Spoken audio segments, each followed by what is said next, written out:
O deputado Caio Maniçoba falou sobre a BR que liga Floresta, Ibimirim e Cruzeiro do Nordeste.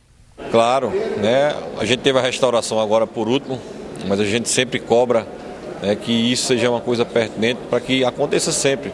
Não tem por que a gente estar deixando que essa obra se acabe para a gente poder retomar novamente o início da restauração. Então eu acredito que isso vai ser uma cobrança sempre da gente para que a gente possa colocar essa obra como prioridade do nosso mandato.